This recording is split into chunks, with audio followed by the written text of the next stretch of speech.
All right, Jack. Coach O here. Just want to run through a couple things that I noticed from your video and things that you can focus on this fall.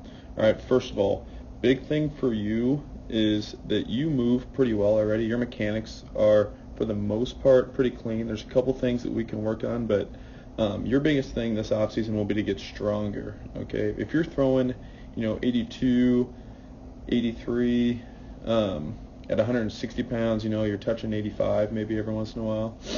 Okay, imagine what you could do at 180. Okay, so if you could put on 20 pounds, even 10 to 15, you'll see a big jump in your velocity just from gaining strength. Okay, because you already moved pretty well, which is good. Okay, so that's a big point of emphasis for you this off season. All right, to continue to get stronger. Okay, this other thing I noticed right away at the beginning of your video, if you look to the left, I noticed you take a big deep breath before you start. All right, that's really important for you too. Okay, the more that you are in control of yourself and your emotions before you pitch, the better you're going to be. So make sure you continue to work on that mental game as well. Okay, so a couple things mechanically now. All right, as you go into leg lift. All right, so we'll take you up into leg lift here. All right.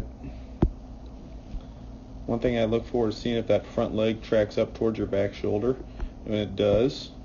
Okay, one thing that I like to see is have your back leg more fully extended as you go into your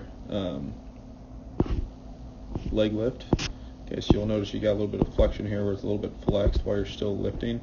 Okay, we want that front leg just to lift up. All right, we're not ready to begin our movement down the mountain quite yet. Okay, so we want to keep this thing nice and tall. All right, so that's one thing I notice as you go into leg lift. Okay, the other thing I notice is that we want to make sure that our front hip is slightly elevated compared to the back hip. Okay, now it's kind of tough to tell from the video, but looking at your shoulders, if your shoulders are going this way, okay, that might mean that your hips are also going that way too. So just make sure that as you go into leg lift, we want our hips to be slightly elevated on the front side. Okay, what that does is that gets our hips set up properly, so that way we can go down the mound properly. Okay, if our hips aren't slightly elevated on the front side, sometimes we have a tendency to rotate incorrectly and by using our quad and not necessarily using our butt muscles. Okay, so we want to make sure that front hip is elevated slightly. Okay, pretty easy fix. So that just will take a couple of reps and you'll be fine on that. Okay, so as we move out into hip lead. Okay, so we're going to here. Okay, I notice your separation looks pretty good. Thumbs are pointing down to start. That's good. Okay, one thing I always like to look at is see how this back knee interacts. Okay, so if I draw a line straight up, I'll do it on this side too.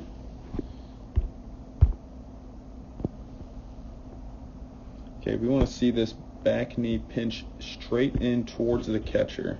Okay, so as we take you out to front leg lift, into hip lead, all right, we see this knee working down towards the catcher, which is good. Okay, we want this angled in.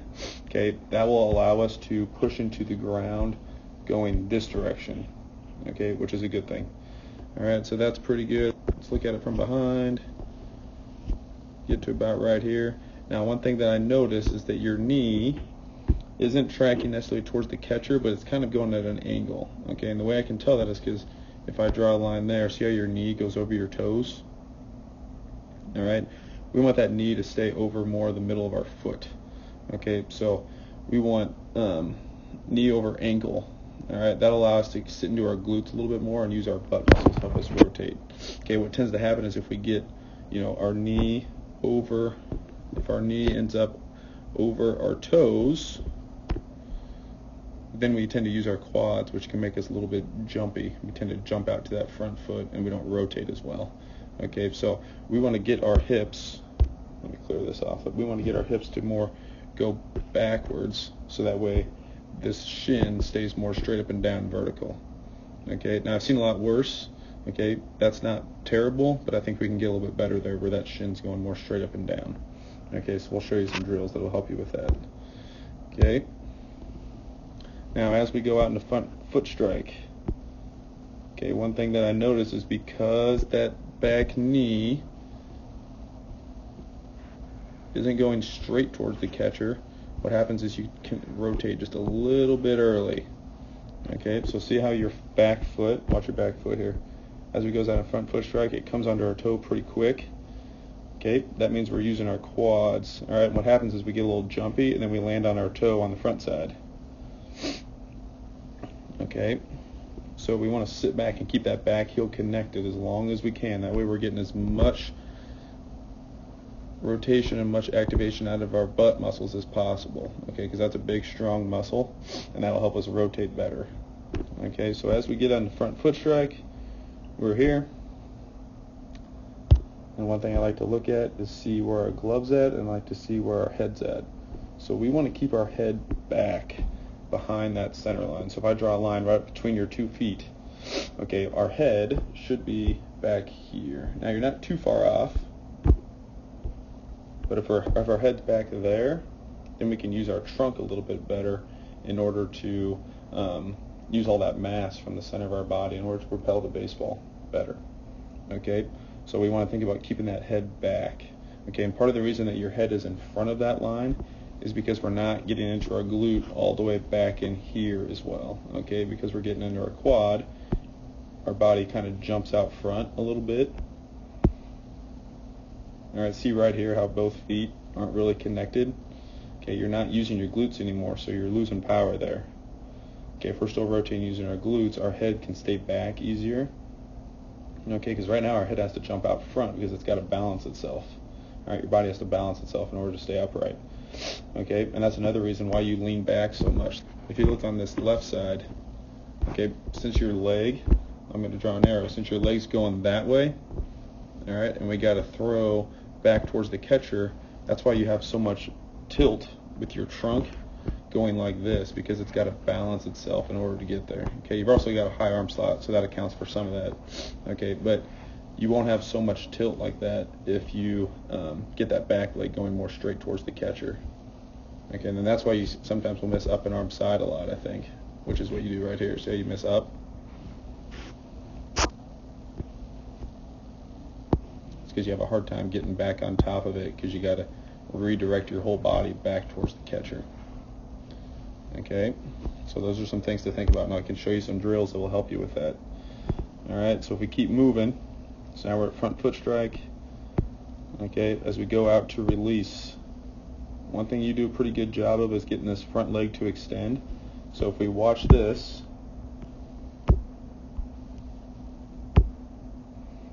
okay, so at front foot strike, when our foot lands, it stops, which is good. And then as we go out to release, what we want to see is that thing extend fully. Now you're pretty close, but we want to see this thing almost become like a straight line. Okay, and I can explain what that means to you if you come talk to me. Okay, but basically it's like putting the bottom seatbelt on and taking the strap off.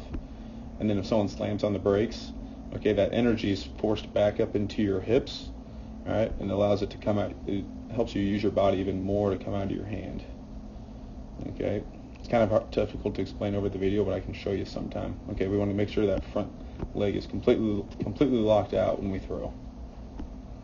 Okay, and then finally, let's look at your decel pattern. Oops. Get out here. Okay, so the leg comes up and over to protect the arm, which is good. Our back flattens out, and you're fine. Okay, so the big things for you, Jack, first of all, get stronger, continue to work on the mental game, but then it all starts back here, keeping that back heel connected into the ground and using our lower half a little bit better, and that'll fix some of the upper upper body mechanics that we're seeing. Okay, especially with your trunk tilt. Okay, last thing that I'll say is when we're in this position, your hip to shoulder separation isn't bad. Okay, that's where our hips are open but our shoulders are closed. But I'd like to see this glove side should still be up. Okay, that glove should still be up, out front, strong, with your thumb down, and then when we get to here, now is when it starts to rotate down. Okay, so you rotate a little bit early with your glove side. So like where your glove's at right there, it should be there at front foot strike, right there. Okay, so that's just, it's not too far off, but we're losing a little bit of energy there too. All right. Hey, as always, it's kind of difficult to explain some of this stuff over video, but I just wanted you to kind of get a look at it and see some things that I notice. Okay, so that way we can continue to make corrections and get better this off season. All right. If you have any questions, do not hesitate to reach out. Okay. All right, Jack. I'm gonna let you watch it in slow motion once, and then we'll be good.